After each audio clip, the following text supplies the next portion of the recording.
Courageous Parents Network prioritizes and focuses on the psychosocial and emotional needs of families caring for children living with serious illness and medical complexity.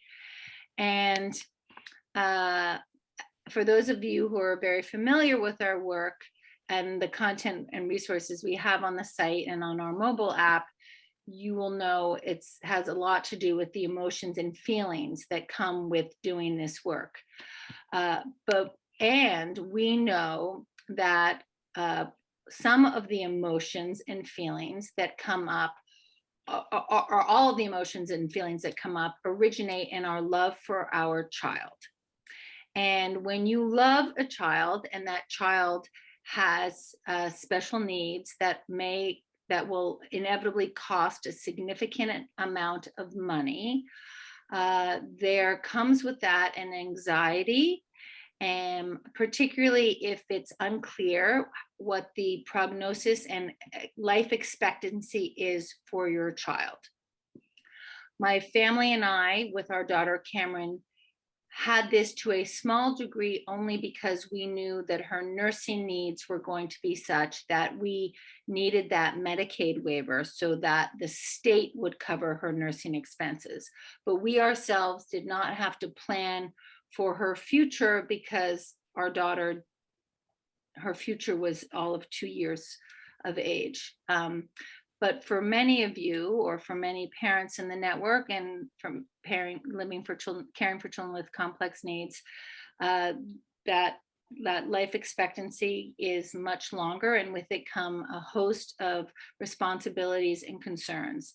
Kacy is herself a special needs parent, as she will share with you. So she comes with a sensibility that is really the sensibility of the people that we care for. And we are very lucky to have her because this work, providing for our children matters, providing for our children in all ways matters. And also because this is some of the most practical information that we can offer. And so we are very, very grateful, Kacy, that you are here with us. And without further ado, I pass you over to Kacy Seitz, who is bringing her expertise in her capacity as a financial advisor with Northwestern Mutual. Thank you so much, Blythe. Hi, everybody. It's nice to meet you. I feel like anybody else kind of zoomed out after the last 2 years. Got to meet a lot of people over the country. And while I love Zoom, I think at some point you get this Zoom fatigue. Blythe and I were talking about that the last time we met. But I'm so honored and grateful to be here with you this evening to share a topic that is not only near and dear to my heart as a special needs parent, but one that I feel isn't talked about enough. At least in my experience, this information you're going to get tonight typically is really siloed in lots of different places. So I'm hoping that you walk away with some really good tidbits to take back to your family, to talk about within your family, and hopefully start to implement some of these things so that you can create some peace of mind regardless of your situation. So again, my name's Kacy. I'm coming to you live from Kansas City, smack dab in the middle of the country. Hello to all of you, wherever you're joining us from. And I'm going to talk first about this idea of all of us as parents. When my husband and I were thrown into this journey in the beginning with our daughter, who I will also share a little more about, it felt really alone, felt very isolating. And so my brain, because I'm a very logical person naturally, went to some statistics. So I wanted to share some of these because I think it's important to understand that you are not alone. This is not something that, in fact, this is a very large majority of people are facing in terms of fear and concern and, how do we really do this? There was a study done, an independent study done several years ago, back in 2016, and they surveyed thousands of caregivers and parents across the country. 82% of us, and I'll say us because I'm also a caregiver as well, were really concerned about having enough financial resources to last their child's lifetime. 77% were concerned that they would not be able to retire, or that they might have to compromise their own retirement plans in order to provide for their child or their dependent with a disability. 60% of us have less than $300,000 of life insurance. Fewer than that have the protection of what we call whole life or permanent life insurance. However, the lifetime cost of caring for a dependent, for example, with autism, is between $1.4 and $2.4 million. And yes, that is out of pocket, which is crazy. 73% of caregivers do not have a long-term care plan. In other words, for themselves, what happens to you if you have some type of disability as you get older. And this one was my emotional one. Almost 90% are concerned about what will happen to their child when or if we are no longer here. And I know that I come to a group which we share, and that when our daughter was first born, we weren't sure if she was going to make it past the first day, let alone the first week. But when we did, and every milestone thereafter that we hit, this fear, this particular concern really started to sink very heavy on our hearts. So this was the one that really spurred me to question at the time what I was doing with my career, and why I'm sitting here in front of you tonight to try and educate more families about this topic so that we can really start to decrease these percentages. 59% of us have not written a will addressing the special needs of their child or their relative. 67% of parents have not set up a special needs trust. And if you don't know what that is, we're going to talk about that tonight. And only 23% of families really have a formal financial plan for their dependent, with 37% or so working with an advisor. So if any of this resonates with you, raise your hand. Yes, maybe a little. Okay. Well, my family, this is my gorgeous family, although I will tell you, my hair has grown quite a bit since the pandemic. I used to have a very cute short hair like Blythe, and now it's all long. My husband, Dan, and I have been married for 15 years this October. He is my rock. He's a stay-at-home dad, former / recovering competitive flair bartender. So yes, that's how we met, in a bar a long time ago. We have 2 kids. Our daughter Hudson is 11, and she's the reason why I'm sitting here in front of you. She had a brain injury, grade 3 brain injury at birth due to a placental abruption. So very unexpected. I had a very healthy pregnancy. Nothing that we knew of was wrong until the very, very end. And as a result, both of our lives were very much at risk at that point. So I lost a lot of blood. She lost a lot of oxygen. And we have a very, very long list of diagnoses for her. But the main one is spastic quad cerebral palsy caused by hypoxic ischemic encephalopathy. Say that 5 times fast. So HIE. She has a lot of other issues because of that brain injury. She has cortical visual impairment. We deal with seizures every day. She actually was diagnosed with Lennox-Gastaut syndrome, which is a very rare, hard to control seizure disorder. She is G-tube dependent, nonverbal, and non-mobile. However, I don't love describing her that way to just everyday people, because that's not who she is, right? That's what she is on paper, and that's how we get services. But Hudson is very much inside this body, and she has been, I would say, very communicative that she exists in there, right? So she loves stories. Her favorite thing is if you sit down next to her and read a book to her, she's going to give you smiles and vocalize. She just loves story time. Her favorite color is purple. I did the really fun thing of, I don't know if you can see it, I dyed the underneath of my hair purple recently for epilepsy awareness, but also because it's her favorite color. She also loves Latin music. Enrique Iglesias is one of her favorite singers.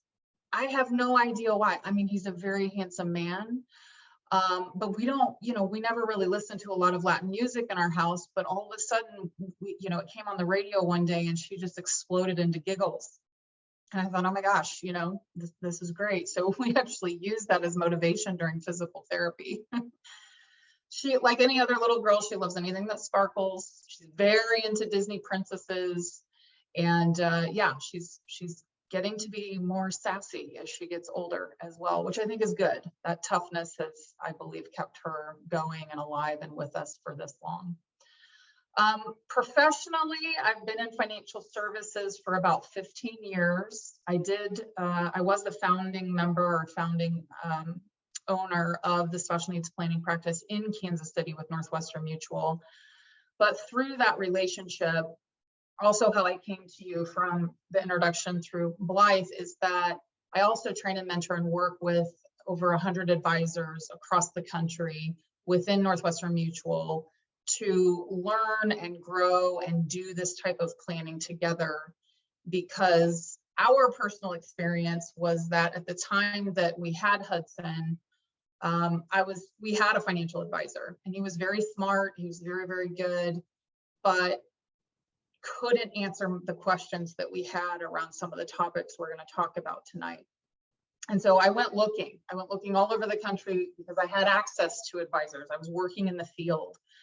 And unfortunately, I really didn't find a lot of them who presented the information in a way that felt accessible, that felt easy to understand, or even didn't cause huge amounts of anxiety and fear in me, which I already had enough of, caring for this very medically complex baby.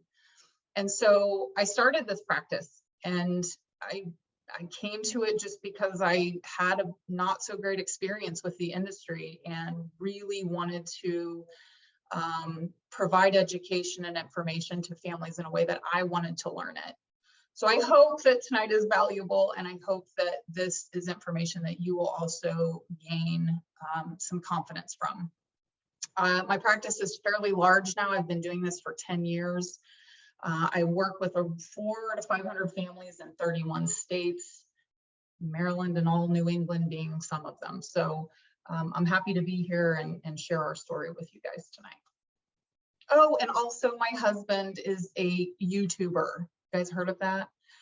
I never knew YouTube was this big of a deal, but apparently it is. So he's very much an extrovert, and I was more of the introvert, more of the nerd of the two of us, right? So after a few years of him staying at home and me starting the business, it became very apparent that him being an extrovert at home and me being an introvert out there in the world and talking to people all day long was sort of a mismatch. So he started talking to his phone in video form and sharing our life as caregivers on YouTube. And it was at first kind of, sort of a family video type channel, but since then we've had a lot of followers come to our channel because we provide a lot of tips, and he's done all kinds of things as far as how we've modified our home and certain tips and tricks that he uses or we use to get Hudson around our house safely. And it's our home, like we still want it to look nice. So anyway, check it out if you think that would be something that you would enjoy.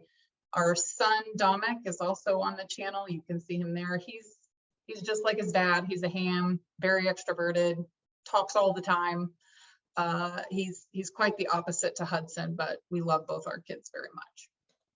Okay, so the mission for my practice is first education. So educating strategic partners that you will need at the table, guiding you and anyone else in your life who might be a caregiver, facilitating some of these emotional conversations, whether that's with you and your spouse or your partner, or maybe even key family members, to talk about what does this look like to navigate the complexity of life planning for our kids.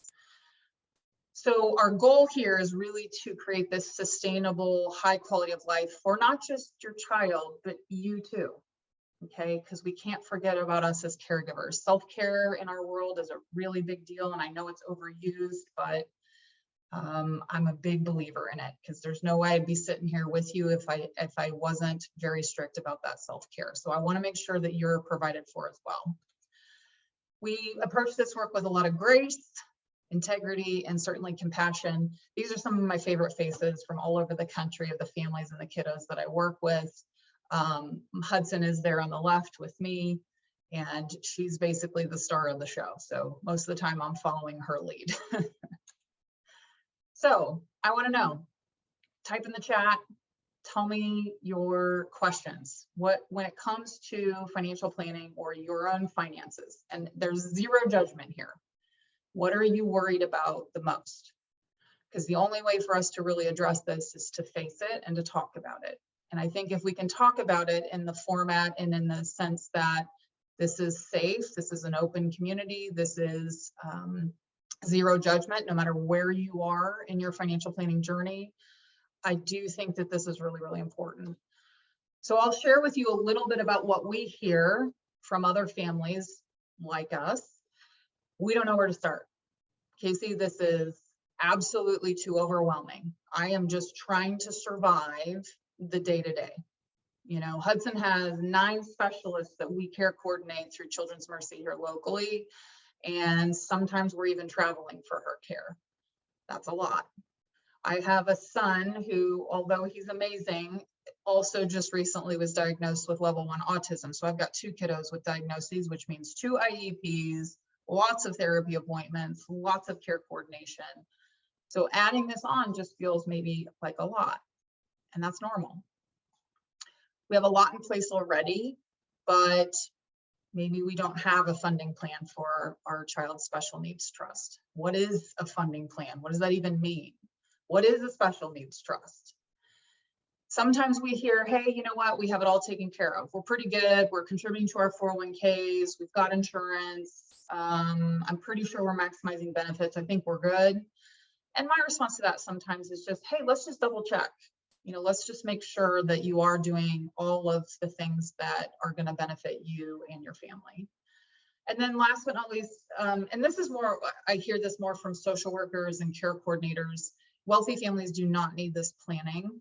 And I think that assumption comes from the fact that, well, if you have a lot of money, then you don't really need to do financial planning. And in fact, it's kind of the opposite. You actually have to do more because there's a lot more complexity to this type of planning. So tonight, I want you to keep a few things in mind. It is never too soon to start planning for your family or for your child. I get it. We started out Hudson's life not knowing if she was going to ever come home with us from the hospital, but she did. And at some point after a couple of years, I looked at my husband and I said, maybe we need to start planning, because what if something happens to us? You know, who is going to do all this? You don't have to do everything all at once. I'm a big believer in one step at a time. Focus on one thing and not worry too much about the rest until we get the one thing done. Okay. And then also, you're not alone. There's a very large community out here. Blythe is just, sharing CPN. I just shared it on my Facebook page, by the way. So if you guys are on Facebook, come find me. But there's a huge network of families that are most likely having some of the same questions you are. And so let's make sure we're connected there too. So tonight we're going to do a few things. I'm going to teach you about how to build your team. Who needs to be on your team? What do they do? And at what point in time do you really start to engage with them? We're going to talk about how to develop your special needs plan. What is that? Do we update it? How does it work, etc.? And then the last 2, there's actually another entire workshop that I do on these last 2, but these are more tactical ways that we can protect your child's future, both from a financial perspective, but then also access to benefits. And those are special needs trusts and ABLE accounts, okay? So most important thing, the whole reason why we do this type of financial planning is because we need to make sure that you are not ever leaving either family members through inheritance planning, or you yourself and your family are not putting more than $2,000 directly in your child's name, even if it's a jointly held account. And I'm specifically referencing your child with the diagnosis, okay? And the reason for this is because in order to qualify for certain federal, state, and local benefits, not necessarily Medicaid waivers, this is more about when your child is an adult, but benefits like Medicaid, SSI, and sometimes even state and local programs, there are these things called asset and income tests. And so Medicaid says that if you have more than $2,000 in your name, a house and a car, you don't qualify. And so that's why sometimes you will hear families say, well, I make too much to get benefits, or I don't think we qualify for SSI because, we have too many assets. So this is the entire reason that we do this planning, is to try and not necessarily leave our children in poverty just so they can have benefits, and definitely not trying to make a family live in poverty throughout their life just so that they can provide medical care to the child. So this is really, really important. So the 3 people that you are going to need, or the 3, I should say, team members or professionals that you will need to do this planning properly, in my opinion, are a financial professional. That can be me. That's what I do, but you don't have to work with me. Okay. Maybe you don't like purple. Maybe you like orange instead. I don't know. A government benefits specialist. We're going to talk about who that is. And then an estate planning attorney. Okay, so this is an attorney who writes documents and edits documents for a living. This is not an attorney that sues people for a living. Okay, and all 3 of these people or professionals need to be very experienced in doing special needs planning. In other words, I want to know that they are doing this day in and day out. This is a big part of their practice, or a big part of their business. So what do each of these team members do with you? Well, the attorney, like I said, is going to help you develop the documents needed to protect your child. So a will, power of attorney, power of healthcare, something called a letter of intent, which I'm going to go into detail about a little bit later. Guardianship, so if and when your child turns 18 and becomes a legal adult in the state in which you live in order to make medical decisions and or financial decisions, sometimes any decision, you need what's called guardianship. And there are different levels of that depending on your state. And then finally, a special needs trust. Okay, so the attorney writes the documents. Most of the time, the attorney isn't necessarily going to be interacting with you every day, all the time, every year. But you are going to want to have someone who, if we do need to edit those documents and go back to that firm or that person, we know they're going to be there, at least in terms of the near future. A financial professional, okay, that's someone like myself. You want to talk with someone who does what I call holistic planning. Holistic planning to me is not just investment advising. It's not just managing investments. They're also going to look at all your insurance. They're going to look at life insurance, health insurance, long-term disability insurance, long-term care planning, all of those things that we call risk management for you and mom, or you and dad. Okay. Growing the money, this is where the investment planning comes in, but I also want to know that they have experience talking to families about ABLE accounts, because that's a big new tool that families can use to put or save money in and not affect a child's benefits after 18. Retirement savings is a big deal, right? We have to talk about that as well. And then last, they also are going to start talking to you about the estate planning that you've done with the attorney. In other words, if you have more than one child like I do we want to leave everything to Hudson Special Needs Trust, or should we maybe leave something also for Dominic? That's a very personal discussion. That's something that we have to talk through. That's called estate equalization. Who gets what and how much does each person or each child receive if and when you pass away? This also can be talked about with grandparents. With aunts and uncles, with cousins. This is something that becomes this legacy piece or inheritance planning, okay? And then how much should go into the special needs trust once we figure that out? And then usually the financial professional is the one that's probably going to work with you the most often, simply because this is the area where we have a lot of coordination with the other professionals. So you're going to want to have your beneficiary titlings from the estate planning documents, into all of your financial accounts. You may want to deed your house into the trust. There may be some different things that have to happen financially. So they, the financial person needs to work with the attorney. And likewise, then last but not least, we have this government benefits specialist. Okay, so this is a person or the group of people that are going to help us maximize state, local, and federal programs that your child is eligible for, no matter where you live. Now, I work with sometimes a lot of military families. I work with families who move for their career or otherwise. And as you know, or may not know, the Medicaid waivers are determined by state. So if you move from one state to the other, those benefits don't transfer. So it's very important to sometimes in those situations have someone help you figure out, if we have a choice, which state's better. Am I in a good state for benefits? Maybe I could be in a better state. If we're flexible, should we move?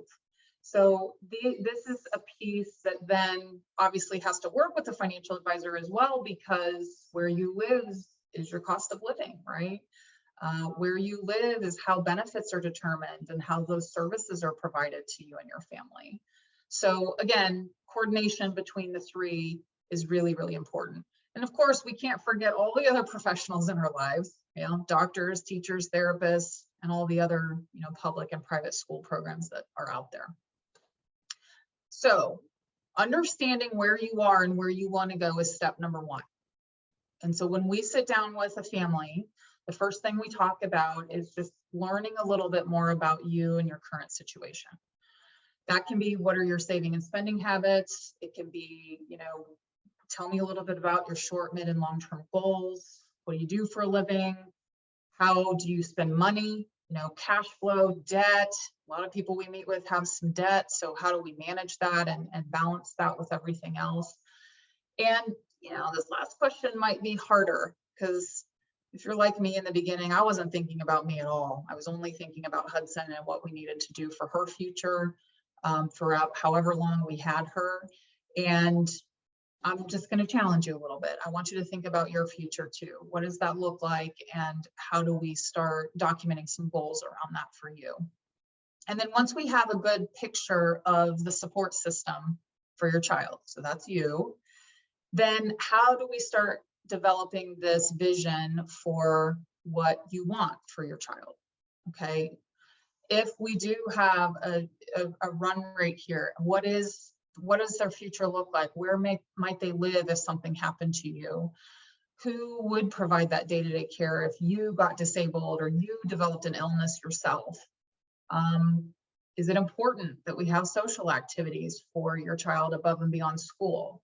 Okay, so these are some of the things we're going to start learning in order to really develop a good understanding of where you are right now. Once we get that idea, then we start exploring the government benefits. And this is really where that government benefit specialist comes in handy sometimes. Write this down. If you're like me, I've had like 9 care coordinators for Hudson on our waiver in the 11 years she's been alive. I get about one a year. They don't stick around very long. So this is not, the government benefit specialist, by the way, usually is not a case manager or a care coordinator, in my opinion. Sometimes we can get a really good one that's been around a long time and they're very good about navigating, but usually this is someone outside of that system.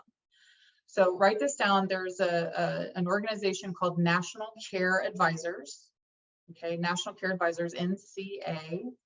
And I believe it's National Care Advisors with an ORS.com. And they are wonderful at this. They work in all 50 states, and they're going to help us look at all of the different government benefits that your child or your family is eligible for. They're going to look at Social Security. By the way, Social Security has 3 different accounts: SSI, Supplemental Security Income, of course, retirement income, and then there's what's called SSDI, Supplemental Disability Income. Medicaid's a big one. Home and community-based supports, or HCBS, or how all the waivers in every state are essentially federally funded and administered. And so depending on which state you live in is how those services are provided and how much money is provided from the state to you. Vocational services, so as our kids get older, sometimes we talk about employment or job opportunities. And I will tell you, with Hudson's level of complexity, I never thought employment was something that we would ever need to talk about. But I'll tell you this, she at 11 is now creating artwork at school using Switch devices and technology. And they have a platform, I don't know if you guys have this, it's called Artsonia, where you can buy things with her artwork on it, like mugs and mouse pads and t-shirts and things. And I thought to myself, she could sell some stuff online. I mean, she's not technically the one doing it, but she could create artwork that could give her some supplemental income later as employment. So don't, sometimes we have to think creatively around that. Don't automatically assume that it's not the traditional, 8 to 5 job. Sometimes it can be their own business. And then public school services. We talk a lot about IEP advocacy and inclusion, and I love inclusion, but I like the word belonging a lot better, right? You can include Hudson at a classroom table, but if it doesn't feel like she belongs there, then what's the point, right? So I'm big, yes, on inclusion, but belonging is more of my heart and soul. And then sometimes when we have military experience in the family, we can tap into the VA. They can be very helpful in terms of unique programs that can support a family as well. So my point here is there's a lot of different programs. There's a lot of different nuances to each of these. So using that government benefits specialist can really make sure that we're not leaving any money on the table and that we are accessing and getting your village of support for your child really in place and strong. We get this question a lot. Will I qualify for SSI or Social Security services and benefits? And so this is a unique answer because the answer is it depends. But if you are a family like we are right now and you have a child under the age of 18 with either one parent or two parents working, the way Social Security determines whether your child's eligible for SSI is they look at the parent's income and the parent's assets, and then the household size, how many people live in the home. And that is the determination for your child's eligibility. Okay, so I think rough numbers, don't quote me on this. And again, I'll make the disclosure. This is being recorded May of 2022. So if you're watching it way later, a lot of this could have changed. All right, so don't hold me to any of this. But you have 4 people in the home making a roughly $47,000 or less of adjusted gross income a year. Your child usually will qualify for SSI. If you are making more than that, then your child under the age of 18 as a minor would not qualify for SSI, okay? However, once your child does turn 18 and becomes an adult, now guess what? So Security says, we're not gonna look at the parent's income and assets anymore, we're gonna look at the child's. So now the child is an adult, so they are their own for qualification purposes. What is their income? What are their assets? So again, this is why that $2,000 limit is really important, that we avoid putting money directly into the child's name at any point up to the age of 18. Medicaid actually has a 5-year look back. So even at age 13, if you started something in their name, it could be counted against them by 18. So we don't want to do that. But again, they'll look at the child's income, the child's assets, and determine the eligibility from that. If your child earns more than $900 a month, and let me just state this boldly, income can be employment income, child support. So if you're divorced or you're separated or have a blended family and your child is receiving money from a previous marriage or their biological parent, that counts. So we have to be careful sometimes, and I'm often talking with families who have blended families to say, do you co-parent well? Because if so, can we maybe adjust that and not call it child support once they're 18 so that we can maximize SSI? In 2022, the benefit for SSI, the maximum amount was $841 a month. That has been adjusted over time. In fact, the most recent and largest COLA adjustment, cost of living adjustment for SSI, was this year. They gave a 5.6% increase, which is the largest it's been in a really long time. Still not a lot, right? $841 a month. I don't know about you. That used to go really far when I was in college, not as much anymore. Not if we're talking about rent, utilities, food. It's a very minimal amount, but it's still helpful. Another nuance to Social Security, and in my opinion, really having a really good financial planner, and why this is important, is when you, the parent or the caregiver, goes to take retirement Social Security, it does matter the age in which you take that if you have a disabled dependent. So retired parent who has a child that was considered disabled before age 22, Social Security will actually look at the parent's retirement income check. Okay, so whether you take it at 62, 65, 67, or full retirement age at age 70, that amount can then be applied as what we call the child or the disabled child's bump up. I like to call it a bump up, but it's a disabled child benefit from Social Security. So if your child's receiving SSI, you take Social Security retirement, that $841 a month can now be bumped up to sometimes up to 50% of the parent's retirement Social Security check. It never affects the parent's retirement Social Security forever. So in other words, that amount never reduces or changes. And parent passes away, it stays with that child for the rest of their life. Okay, so very, very important on when you elect Social Security retirement if you're in that situation. All right, so in my opinion, it does matter some of the decisions that you make, whether that's continuing to work and contribute to the Social Security system for your own retirement or not, okay? This is also where we'll pull back in that government benefits specialist. Again, National Care Advisors, great organization. By the way, I get nothing for referring you to them. I just know them. I love them. I've worked with them for a really long time. My families love them that are clients of mine. They're going to look at a couple of different things besides just maximizing the benefits. Okay, so they can help us do that. But then the next step is, what is this thing called a quality of life plan? So, I mean, I hate putting it this way, but it is true. If Dan and I were to pass away, how do we transition that care to the next set of people or person who's going to take over care for Hudson? And so the basis of this financially is looking at the quality of life plan. So the government benefits specialist is going to help you look at, where do you live? Okay, the cost of living in New York, very different than the cost of living here in Kansas City. Cost of living in California, very different than some other places in the country. What is the care you're providing right now? What do you do day in and day out? What are things you don't even think about? Tonight, my husband and I just had a miscommunication because we started Hudson on some new magnesium supplements. We're putting it in her water to help her constipation. And this thing called Calm. You get it on Amazon. It's lovely. It's a powder. You just pour it in there. So we started that. I started it. He forgot. There was, like, it isn't documented anywhere because it's brand new. We just started. So getting into that routine and really understanding what it is you do, it has to be documented.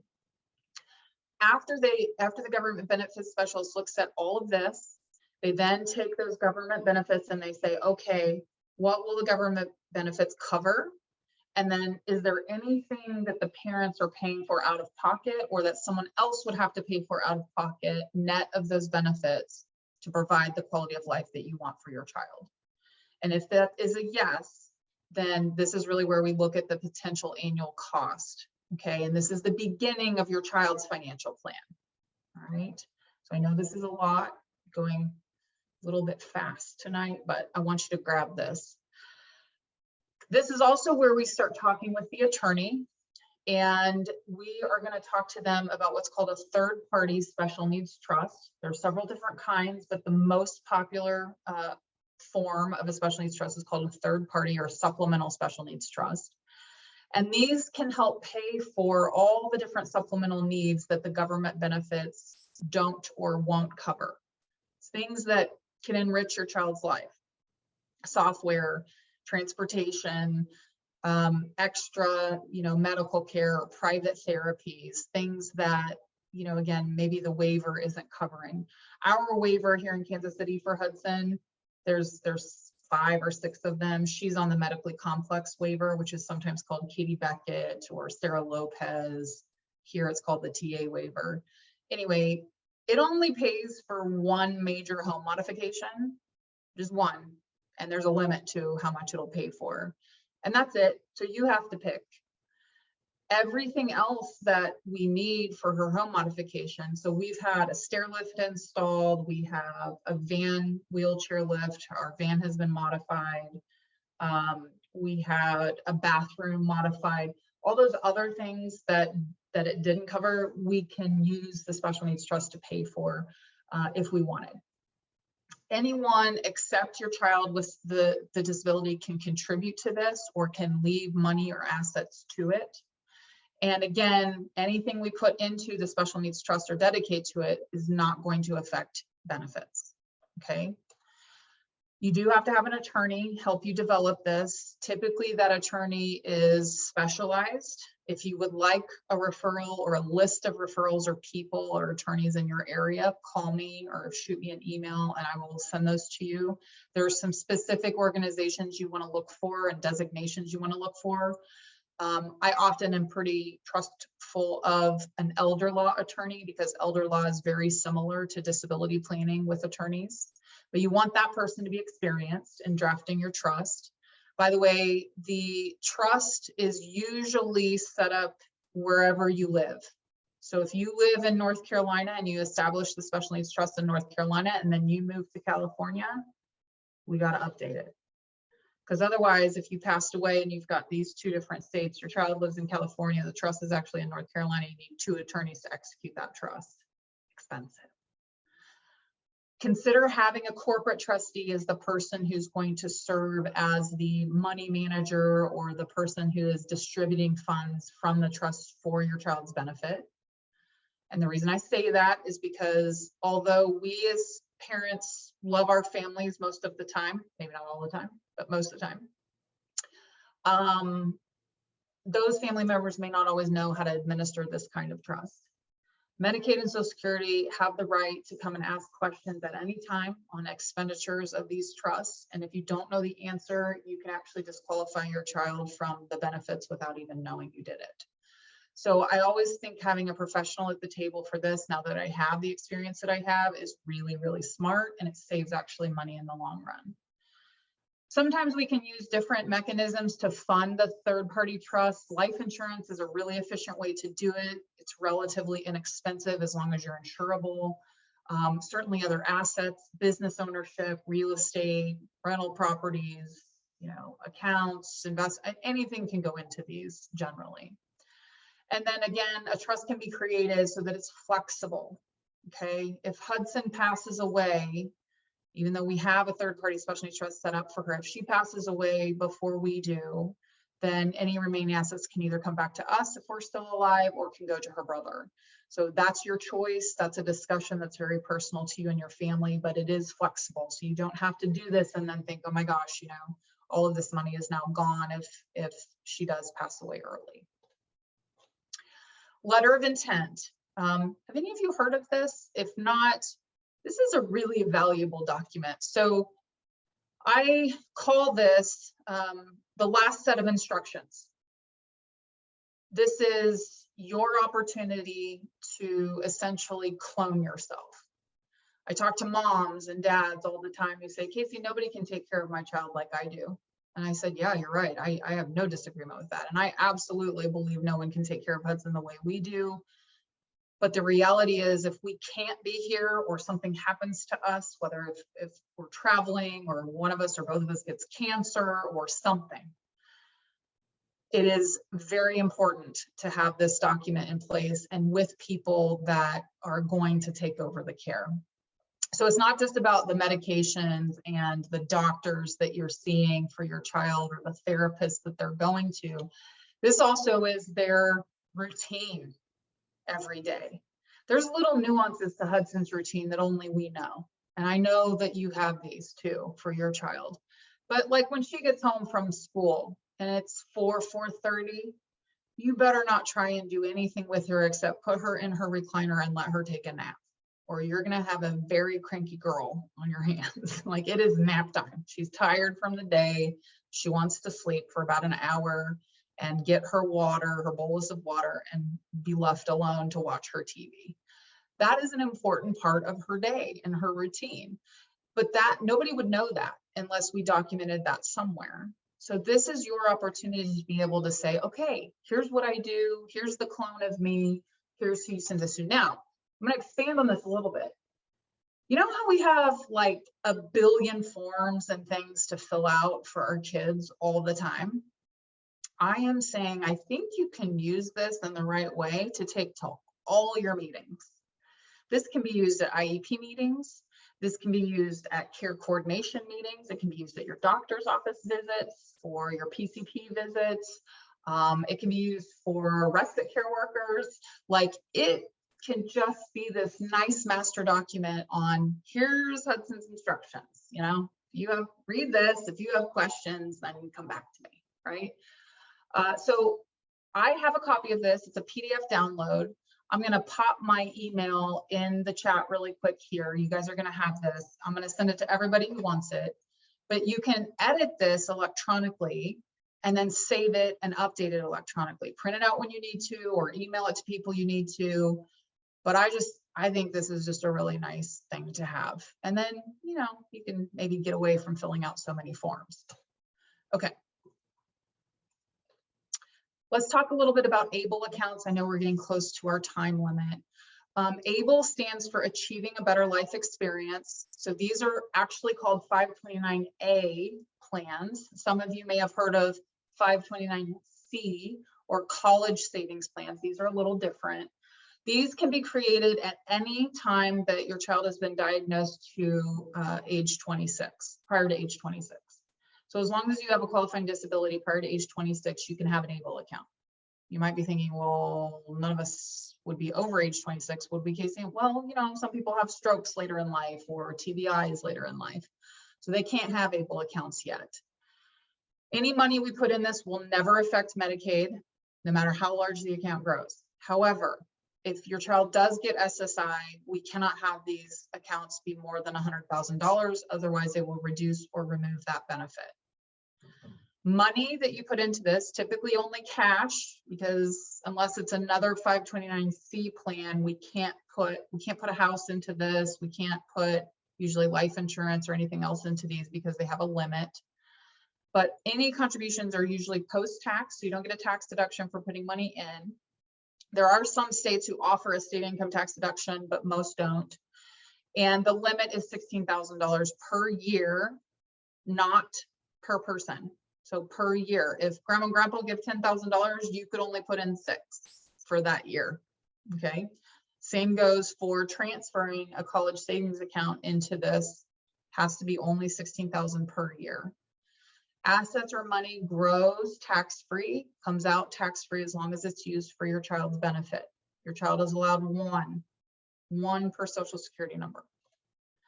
What can we use the money for? This is where it's really cool. We can use it for education, just like a 529C plan. We can use it to supplement housing, rent, utilities, food, unlike a special needs trust that cannot pay for housing, rent, utilities, or food, because a special needs trust cannot supplant what government benefits are providing. ABLE account can, so that's nice. It can provide for transportation costs. How about gas to and from your appointments? Assistive technology, employment training. I've got people who constantly pay for caregivers or babysitters so mom and dad can go have a date night and go to get a break. Healthcare expenses, out-of-pocket medical, really anything that contributes to the health, independence, or quality of life. I have families using these all over the place, very creative ways.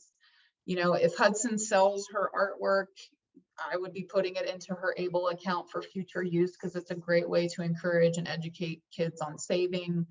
One downside to ABLE accounts, and I guess if you want to call it this, is any money that's left in the plan can go back to reimburse Medicaid for support if your child was receiving Medicaid services, including a waiver.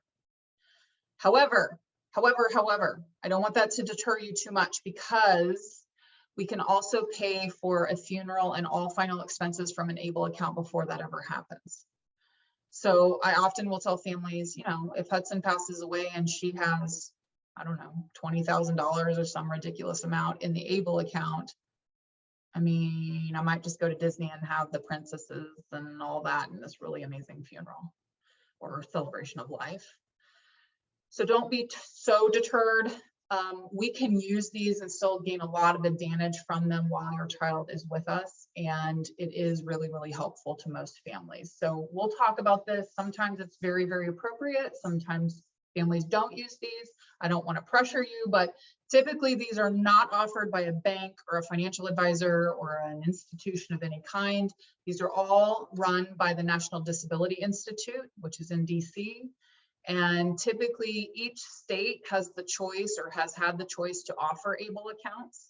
And those are usually run by that state's Treasury Department. So the only way to get an ABLE account is to go online. Okay. And online, the website is ABLE NRC, in other words, ABLE National Resource Center, ablenrc.org, O-R-G, is the website where you can go to learn more about these and see if your state offers one. This graphic shows all of the different 50 states. The ones in green do not offer ABLE accounts right now.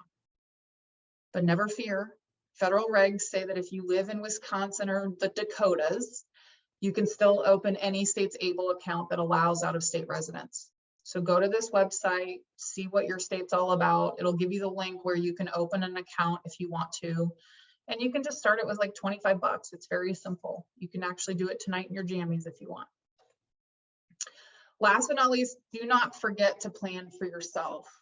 I know this is hard. This is the hardest part because I have to coach families often on what do you want? It's very rare that I think we stop and take time to remember, hey, we gotta plan for ourselves too. Because here's the deal, you guys. If you are not financially secure, your child won't be either. If you are not well, you cannot be a good caregiver. If you're not around for very long because we've let your health go, then you get the point here, right? I'm going to keep saying it over and over and allowing you to have some self-care, but we got to plan for you too. So planning for your child incorporates your plan, right? What do you want for your future? How do we put all these goals together? And this is, again, where that financial planner is going to come in and help you identify your goals, set priorities, create that custom plan for wherever you are on the road, okay? And then make sure that as things change, as life moves on, as benefits adjust, as laws change or you move, that plan continues to be aligned with your life and what you want. So I will often tell families, look, obviously this is your money, right? So you want to work with someone that you fully trust and that you have a good relationship with. Choose someone who is experienced in special needs planning. One way to determine that is to ask them if they hold the Chartered Special Needs Consultant designation. It's called a CHSNC. That is very specific. It's offered by the American College, and it's a designation that financial advisors can earn if they want to do special needs planning. So I always look for that. Make sure that you work with someone who's going to be around, or at least has a succession plan for their own firm, so that when or if time goes on, that they can still serve you and your family, especially your children. And then also I would say select a company that has a really strong history and maintains good financial strength ratings. So to recap, you need an attorney, a government benefits specialist, and a financial professional to help put this plan together with you. You're going to work on understanding your current situation. So helping the team really understand where you are now and where you want to go. Make sure we're maximizing all the benefits that your child is eligible for now and going forward into the future.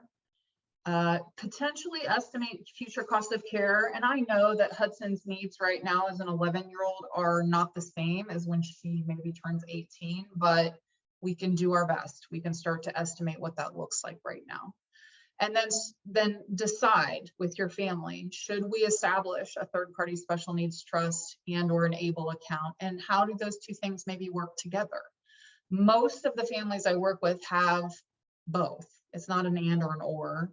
It's usually an and, it's not always an or. And then again, don't forget to plan for you and document what you want and how we get from A to B for you.